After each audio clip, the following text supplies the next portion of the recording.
the Rikishi Fatu Off the Top podcast. Let's go. Rikishi Fatu, all y'all ready? We the ones.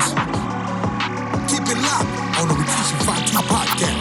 Off the top. We gon' talk about everything wrestling, everything hip hop. Keep it locked. It's time to smarten up. Yeah, Big Keish, hello. What it is, exactly, hello. That's the word, hello.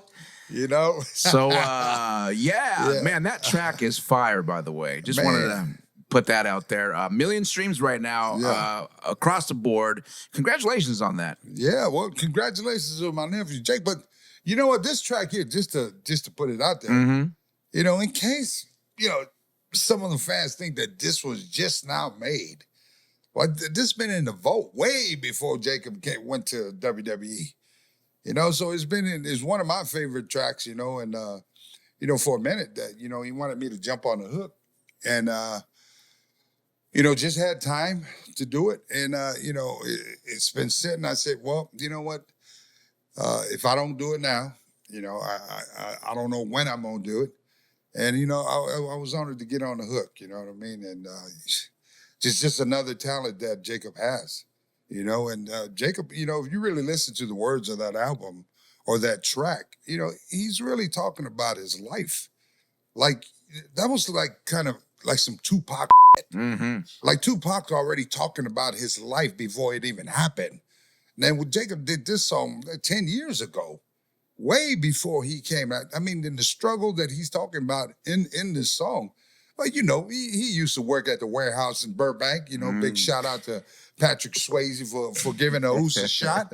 You know what I mean? And he did the Independence for however long, 8 years or so. Yep. So the struggle was real. You know what I mean? So everything what Jacob's talking about that, hey, only Jake knows. His close one knows. His true friends knows. His family knows. You know what I mean? And it was just important to put it out there. Not only he's a great athlete, everybody deserves a second chance. Absolutely. So hopefully when everybody listens to it, they're really taking something away from this, because the story of this kid here, he's trying to tell y'all something.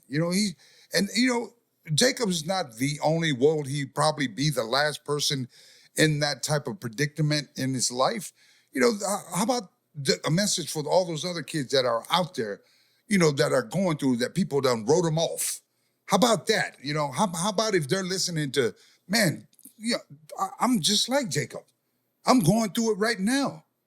And Jacob just, put pen to pad, put it down. And now these kids here, hopefully, they got some type of light that they too can, make a change in their life, be it through wrestling, be it through music, be it through acting, whatever the case it may be. But the bottom line is this. The platform was used to be able to get the message out there of where this kid here comes from, what he's been through. And, we only thought that, thank you to the team back here with Frankie B, Mike, and the whole crew here was like, man, the fitting title for this thing is Hello. And so there it is, man. You know what I mean? We just wanted to put something out there, to pretty much, send that message out there of hope, of a story of a kid from the Bay Area, from Sacramento, what he went through. Jake, it's no secret that Jake ain't been in behind bars. It's no secret that he's been out in the streets. It's no secret that, the stuff that he's talking about, obviously he want to let people know about it. Otherwise, why would he put it on the rap song, right? Yep. So, before we start to, just pick at the negative things that I ain't even going to put it over like that. Let's think of the positive.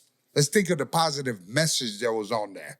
And to be able to be on this hook with this kid, to be invited to be on this track, with Jake, I mean, hey, I'm a part of his history now. You know what I mean? My time will come and my time will go. But at the end of the day, this track will live on forever. Hello. And also, it's got some killer album art. Well, yeah. Well, who's that?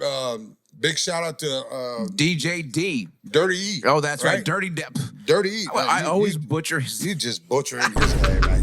Don't even say it if you don't know his name, right? Right. Dirty E. Big DJ Dirty E. That's what we call him. Sorry, Dirty DJ Dirty. He killed it on that album cover, didn't he? He did, and I'm a graphic artist myself, and just looking at that album, I was like, wow, that is fire, as the kids say. And you know, Big Keish, the response on the song has been predominantly positive because a lot of people did not know that Jacob had quote unquote bars. And he does. And both of you guys together, I thought it was a really good combination. I thought you really complimented that song really well on the hook. And as you said, you know, Jacob is talking about his life. He's a role model now, whether he knows it, whether he likes it or not. He is a role model. And you're right, there are people like him out there in the streets right now looking for a better way out. And I believe he's kind of. He's on the right track in the role model sense because, man, he really had the odds stacked against him. Well, I mean, Joey, you know, we talk about this, man, and, you know, you live, this guy has stayed in your place. Yes, sir. Numerous nights. Broke Jacob. Mm-hmm. You know what I mean? Can barely afford a pack of Newports back in the day. You know, so you know what he's saying. If anybody really felt it, is the loved ones and his real ones. Yep. For real. Those people there that lived and walked in Jacob's life and seen the ups and downs that this kid has gone through, man, big shout out to Jacob. And you know what? And if it was somebody else, I would have gave them the big shout out because at the end of the day, it's each one teach one. And this is exactly what I'm saying. You know I'm always going to stand on business for my family. Absolutely. I mean, I don't know, like, if for y'all's family, maybe y'all don't like to speak up or, you know, you just scared to say what I say. But I'm always going to stand on business for my family. You know what I mean? And not everybody's perfect. I'm not saying my family's perfect either. But when you hear what we speak about, hey, man, this is we went through. You know what I mean? I might look like, you know, how you think I look, but deep inside, you don't know what's up, what this heart went through. You don't know what the mind of Jacob went through, his soul, his body went through. You know what it feels like to be locked down 24/7. You probably have no idea what that is. So before you quick to judge somebody, go on and check yourself. Hello. Big Keish, talking about your family. Let's talk about the Solo Sakoa's new faction is no longer going under the Bloodline moniker. It is now a new moniker, and that is the MFT. And that stands for My Family Tree. And of course, now it is Solo Sakoa, JC Mateo, Tonga Loa, and the newly named Tala Tonga, formerly Hakilio. Solo really doing it, eh? Yes, he is, sir. So I wanted to get your thoughts on this new faction because, man, he's surrounded by I mean, I think it is thick right now as far as the talent pool in that that's group gonna goes. Be exciting to see. You know, I'm gonna throw it out there too. Now, you know, make no mistake, Solo is all brains up here. You know, and just seeing, you know, I don't see it too much unless he hits me up to what do I think. But, you know, even that, he's that type of kid. They just like to surprise me on certain things. And then when I see it when you see it, you know? And so, you know, to talk about Solo, how the faction that he's putting together, man, to me, it feels so good to see him grow. Like, you know, really, really hone in on the craft. Really, really, like, I feel like he's coming out of that, you know, that mean look character. Yeah. You know what I mean? Yeah. Like, and he just kind of to me, it's like he's feeling comfortable. He's joking a little bit. You know what I mean? Character and it's entertaining to me. What's that saying, Big Keish? Funny equals money. That's it. Funny equals money. Hello. Yeah. And I think it's across the board. Everybody is praising his work as of late. I mean, he's always done excellent work. I mean, man, even from his match that he had at the Crown Jewel with John Cena a few years or so ago. Yeah. Right now, I really feel like he is just putting out really good character work. Yeah. Man, you know what? Just to see something new like that unfolding, right? You know, came from the Bloodline. Now Solo's doing his thing there. You know, and you know, I would love to see Solo and his crew just go up against somebody besides the bloodline. Interesting. You know what I mean? Just this way it kind of just, add something fresh to it, and to see just, how these boys will be able to work with other people besides family members. Right. I'm sure, because damn if I talk about the bloodline and blah, blah, blah. You know what I mean? But what I'm saying is that, when I voice my opinion, it's from a business standpoint and a promoter mindset standpoint. Right. You know what I mean? What's good for business. But the thing is, like, I feel it's time. It's time to kind of put a team together, and have them dance with Solo and the crew, man. I think it'll be a great addition to, whatever card or pay-per-view that they're going into. So let's get into that. Right now, Jacob he's been on the good side with Big Jim. So we've been seeing them teaming. So it looks like we may be heading into another Bloodline Civil War. Word is maybe SummerSlam. So we got Jacob and Jimmy working together right now. I know you just said you wanted to see them possibly tie it up and dance with another faction right now. But would you want to see Jacob Fatu, Big Jim, maybe the Yeet Man? We would still need that fourth. I think there's 5 members in the MFT That'd right be now. good for Zilla to come through. Well, I was just gonna get to that. I'm just saying, right? Because I'm trying to figure out when you're dropping those 3 names. Yeah. Of Big Jim. Yes, sir. And Jacob. Yep. And then Jay. I mean, I don't know if it's time for Roman to come back. Unless he has something in mind to do something to bring the whole bloodline together. But man, this is something new. You see Jacob and Jim. Yep, on the same page. On the same page. Yeah. And then, man, how cool would that be if Zilla were to pop in? Or even, Jacob's brother, Journey Fatu. You know what I'm saying? Mm-hmm. Or even my son that's out there, the twins' brother, Tamiko Tuatoka Fatu. Yeah. I mean, we got a bunch, but again, and I ain't coming after, well, I might be, yeah. If you book it right.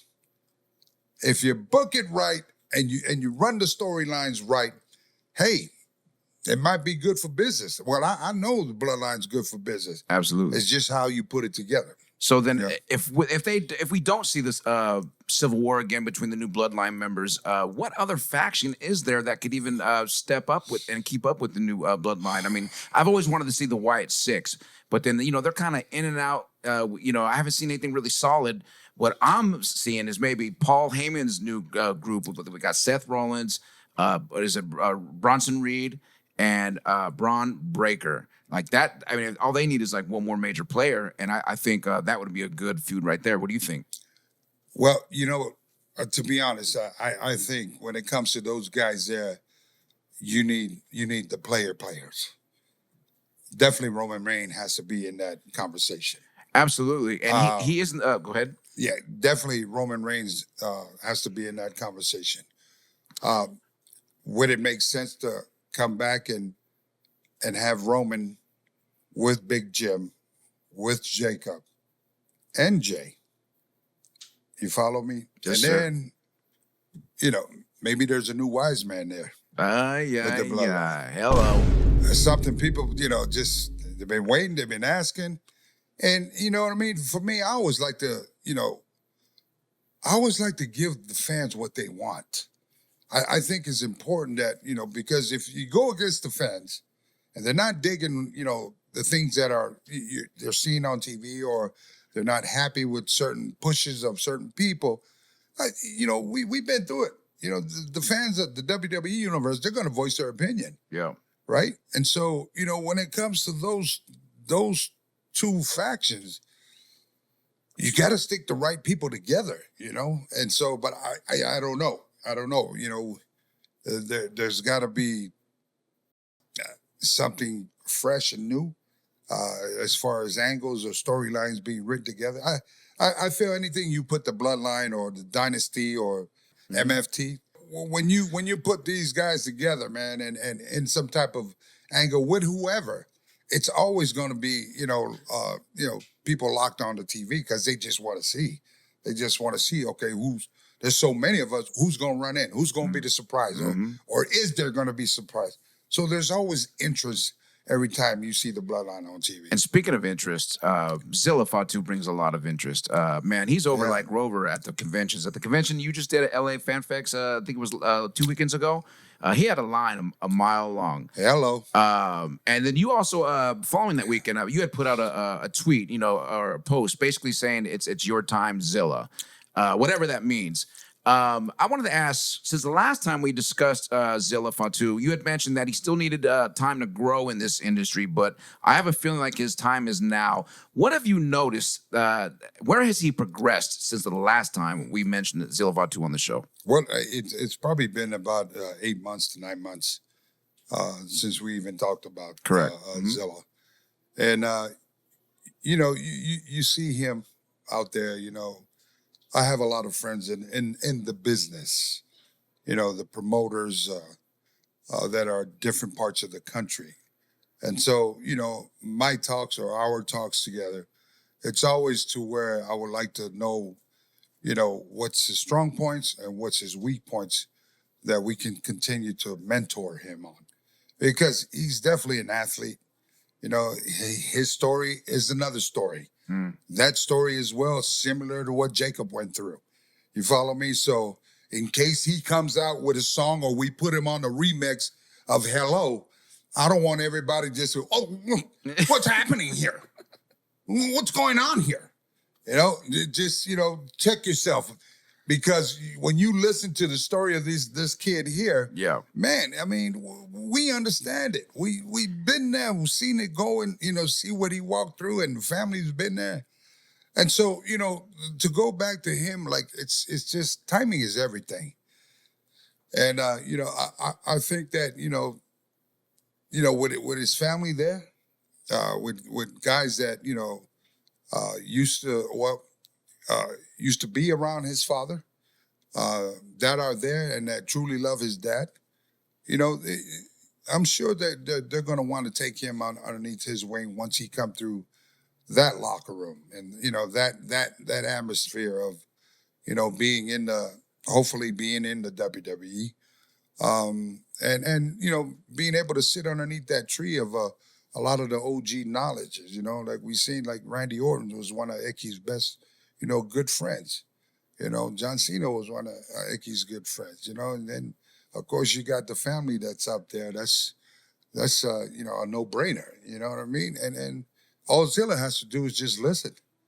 Once he get up underneath there, it's a whole new different beast from independent, right? You get up there, now you on a different level.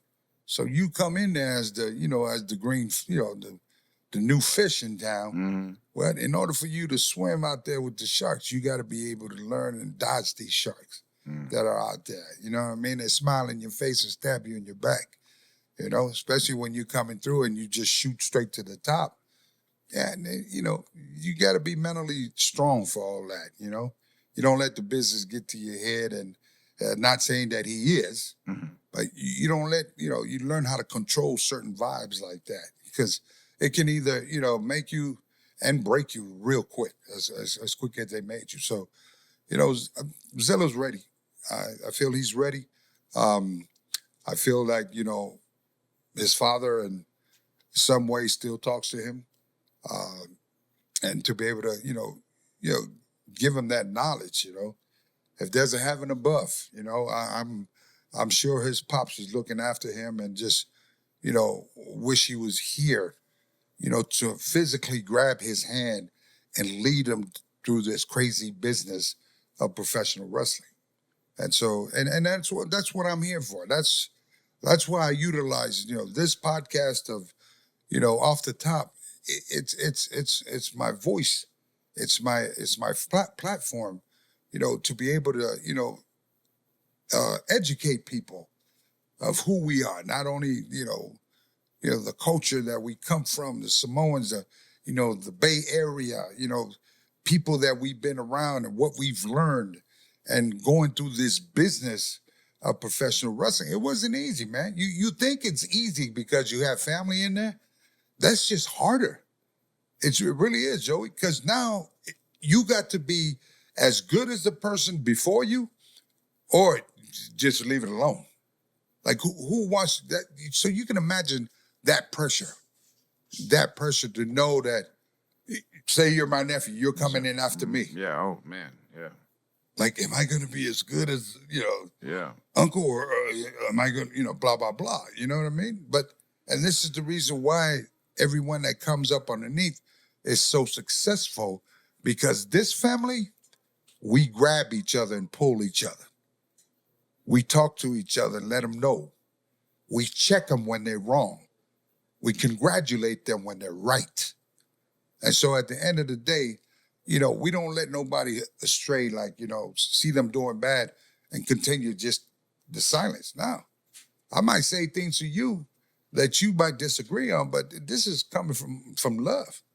This is family love, and I'd hope, like, people that are listening to the show, when you have your own family, ain't nobody's family perfect. Definitely my family ain't perfect. Our family's not perfect. But, you learn to swim through things and grow through things, and to be able to, to learn from your mistakes. I believe everybody deserves a second chance, possibly the third. At the end of the day, you just can't give up on your loved ones, man. Absolutely. Your real ones, right? Your close friends, and we I use that word friends very lightly in this business. Absolutely. There is rumor, the scuttlebutt, if you will, is Roman Reigns is going to return, and he might be returning with a makeover. Apparently, he's going to be ditching the OTC and the whole tribal chief, all of that, and he's going to come with a possible new makeover. There's been rumor that he might even he might return back to the Shield look eventually. If he does, when he returns back, Big Keish, who do you think he should feud with? What do you think would be a notable feud for Roman Reigns to start with? Man, that's the golden goose, man. That golden goose can come back whatever he want to come back in. He can come and feud with whoever. At the end of the day, man, the fans would just be so happy to see this guy come back. You feel it. I mean, every now and then I watch the tube. I'll tap into Monday Night Raw, Netflix, and kind of see what's out. It just ain't the same. You know what I mean? You know when you see those that in a different caliber. You know what I mean? Roman's close to God. You want to talk to God, you can talk to Roman. Roman will relate the message for you. That's how close he is up there. And it's just that he's in a different caliber. The person that would have to be with Roman when he does, and then when he decides to come back, it has to be that guy, whoever that is during that time, right? And so it goes right back to, those that are booking this thing, right? And for me, man, I'm a huge fan of NXT, the whole product. I'm just so much of a fan of the new kids that are coming up in the business. I would like to see them get a fair shot. You know what I mean? Like, you in that circle down there in NXT. Obviously, a lot of them are just waiting to, if you ain't, your mindset ain't programmed to get to the next level, like to the big show, Monday Night Raw or SmackDown. I don't know what you're doing in NXT. But at the end of the day, it'd be nice to see, a lot of good talent that they have down there. Give them a shot. And then when they come up, take care of them, man. Help them flourish. Help them, grow. Help them, promote them.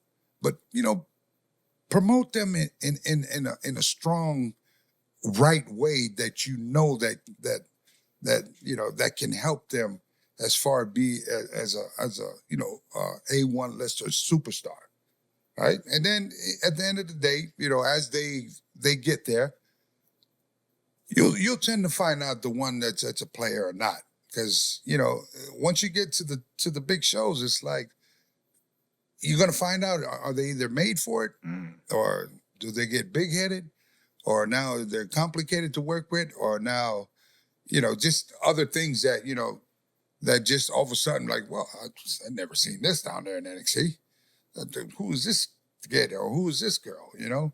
And so, you really want, hopefully, while they're down there in that holding tank, that they're able to learn the business part, learn the opportunity, learn not to up when you get your shot. One more question about Zilla Fatu, because you're mentioning NXT. Now, when and if Zilla Fatu makes his WWE debut, does he go to NXT or does he go straight to the main roster, kind of like Jacob did? I would think that probably the best thing for him to help him see this in a different light, not like in an independent light.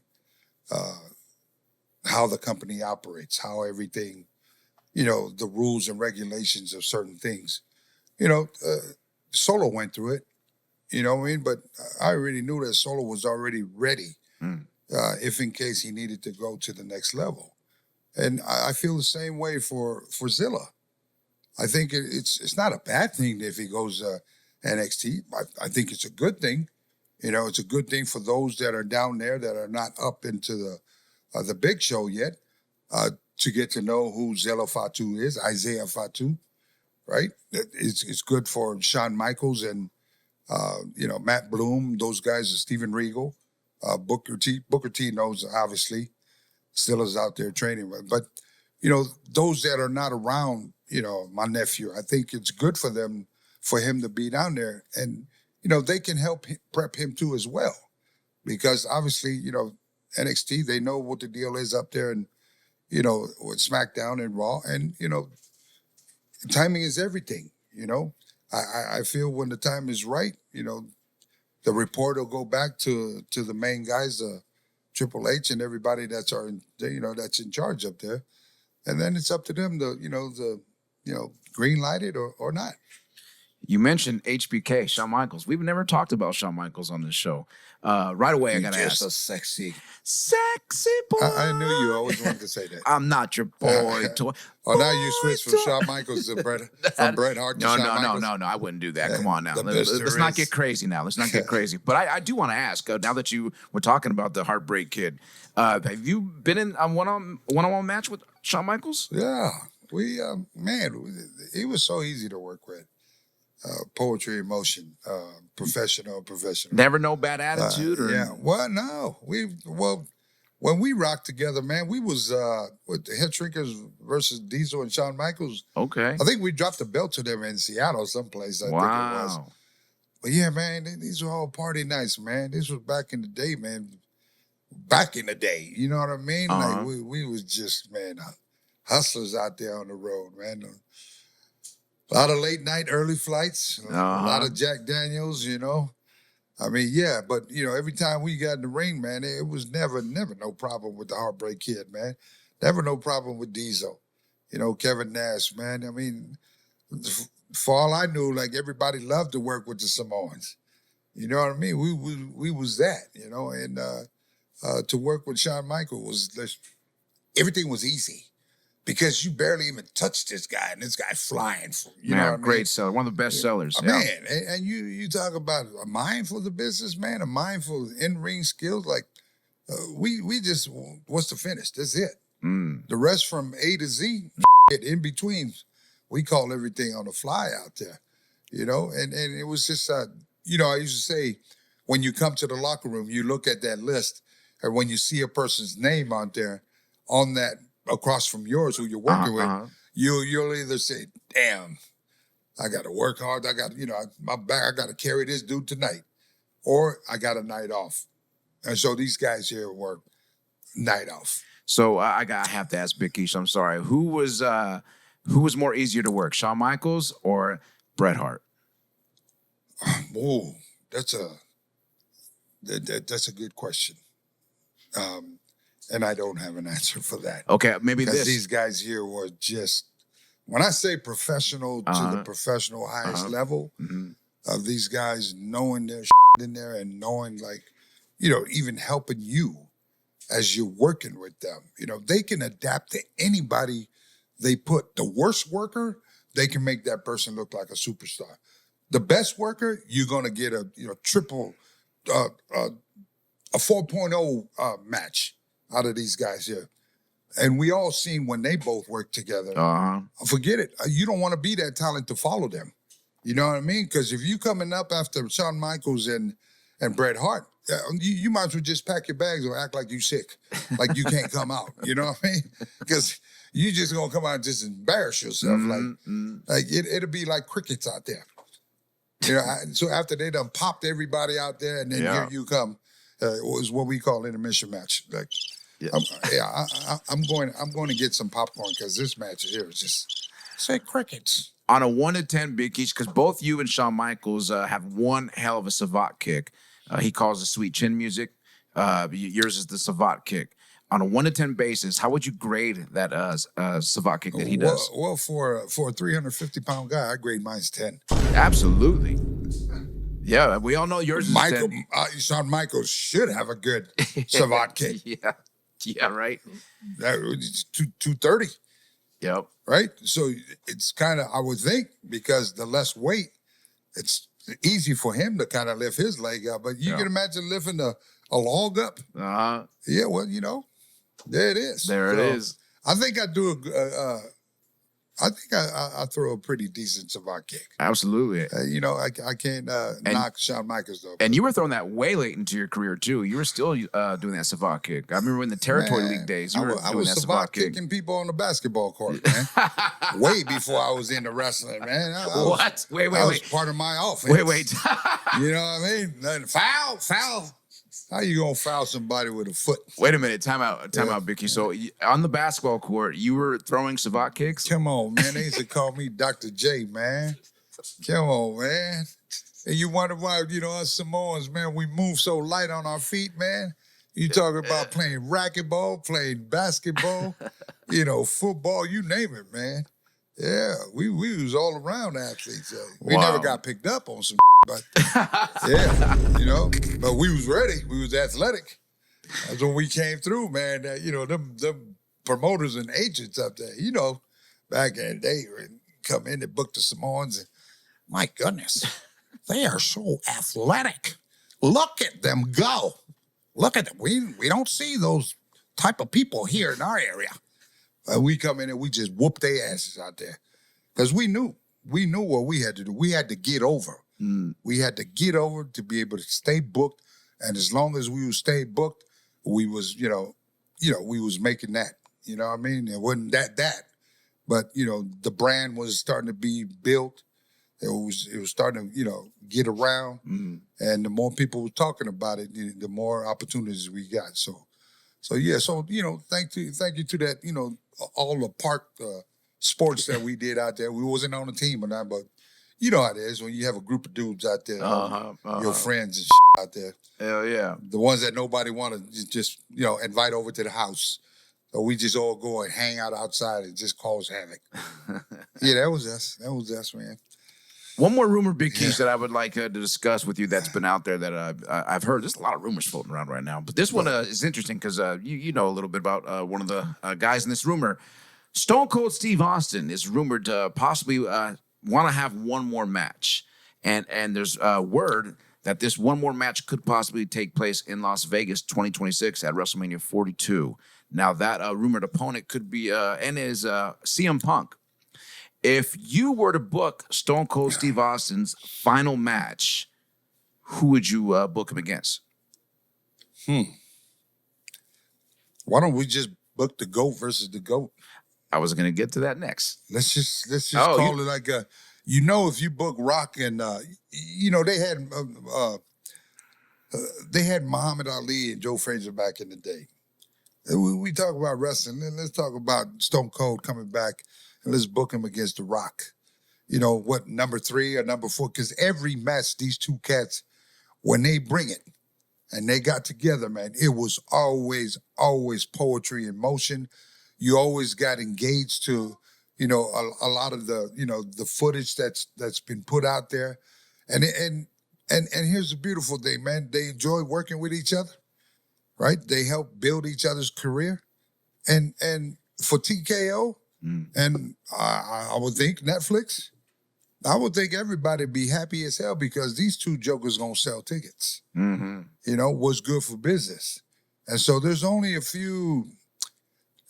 certain names in the business back in the Attitude Era that can still come to this new era and still be that, that spotlight main event to be able to help draw the crowd, sell out the crowd, bring interest to the show.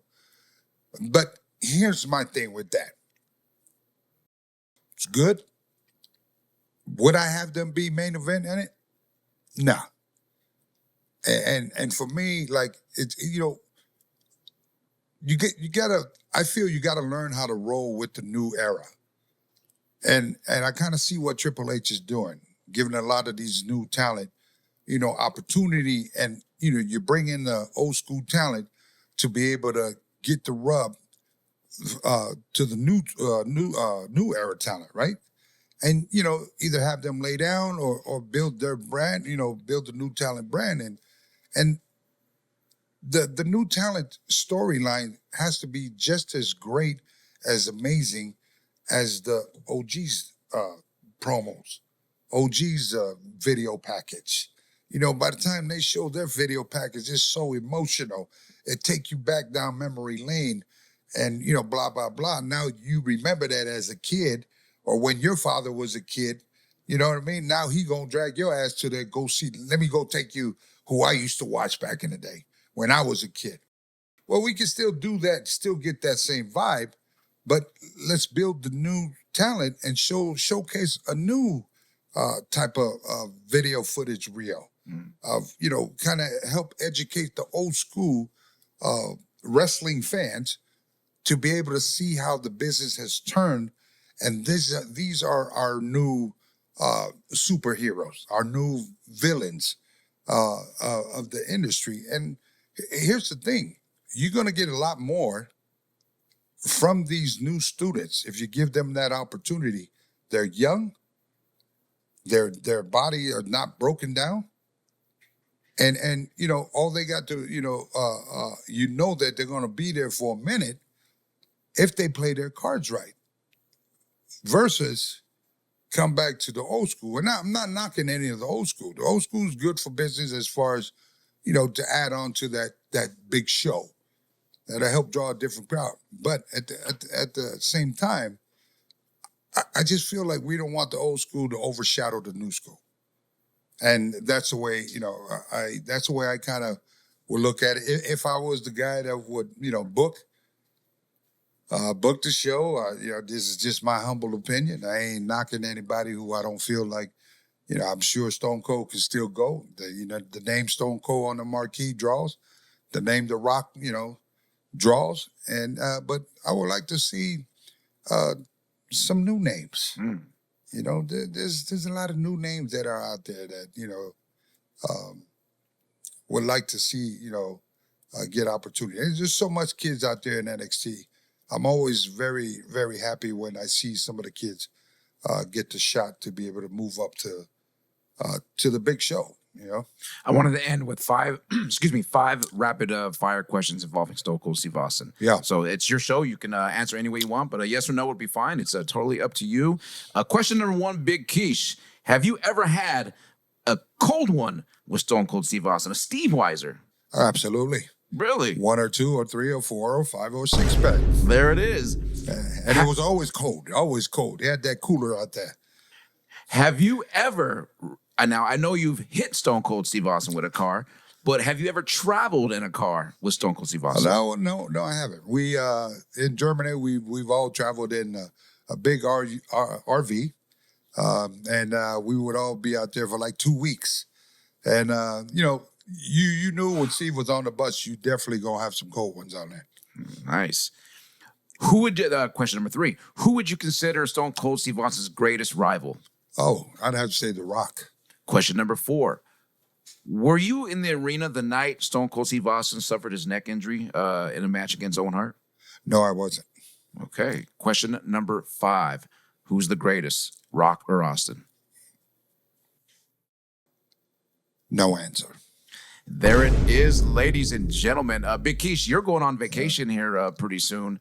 I know you have some travel, so we're gonna let you go here. Before you go, do you have any final words? Well, you know what? I just want to say, just thank you to everybody, as far as the show.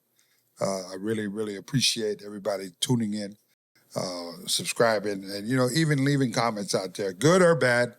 You know what I mean? We don't hold grudges here.